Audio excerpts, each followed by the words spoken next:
Schabusiness admitted to using meth, marijuana, and Trazodone just before the alleged crimes. Today, we spoke with a psychiatrist about how drugs like meth could influence this type of behavior. Fox 11's Charlie Rubeski brings us this follow-up. Taylor Schabusiness, also known as Taylor Coronado, grew up in the Howard-Suamico area. Now she's charged in a gruesome murder case. According to the criminal complaint, Schabusiness admits to smoking marijuana and methamphetamine just before the alleged crimes took place. In addition, Schabusiness says she shot up herself and the victim, Shad Thyrion, with Trazodone just before strangling him. Trazodone is a medication used to treat anxiety and depression. Dr. Jean Yang, a psychiatrist at Rogers Behavioral Health, says methamphetamine is a stimulant which causes physical damages to the brain's neurotransmitters.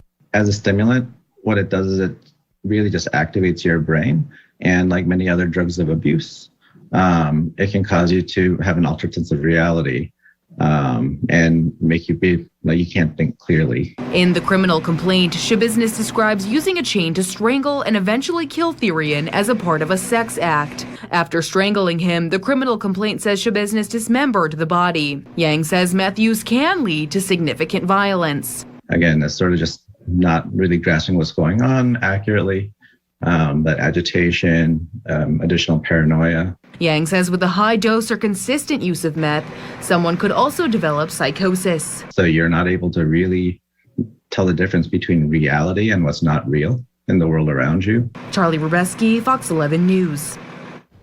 Yang says drug use has increased significantly over the past several years and encourages anyone who is struggling to seek help. 24-year-old woman from Greenbay is currently jailed on 3 charges, including first-degree murder.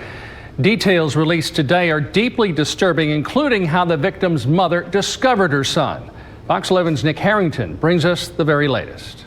You're looking at a home on Stony Brook Lane on the west side of Green Bay, the scene where a murder occurred on February 23rd. On Tuesday, Taylor Schabusiness appeared in Brown County Court via Zoom, locked behind a door.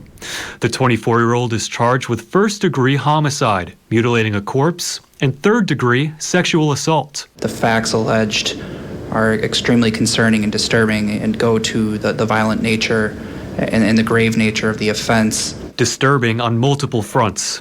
According to the criminal complaint, Schabusiness and the victim were both high on drugs, the victim dying due to strangulation. Court records show she watched as he coughed up blood waiting for him to die, later saying, quote, "Yeah, I liked it." Schabusiness allegedly removed the victim's head from his body, placing it inside of a bucket, then draping a blanket over it. With horrific details emerging on Tuesday from last week's murder, it somehow keeps getting even more gruesome, as the victim's mother was the one to discover the severed head. The criminal complaint shows the victim's mother was awakened between 2:30 and 3 in the morning on February 23rd from a door being slammed. Thinking Schabusiness had left, the mother went into the basement, and as she was walking up the stairs, she noticed the bucket. After removing the blanket, she saw the victim's head. Schabusiness allegedly told police all the body parts should be in the basement, but a foot or leg should be in a minivan. She is scheduled to next appear in court on March 22nd while being held on an incredibly high bond. I think that given all these circumstances and factors, that $2 million cash bond is appropriate. I'll also order the defendant not to have any contact with the victim's family.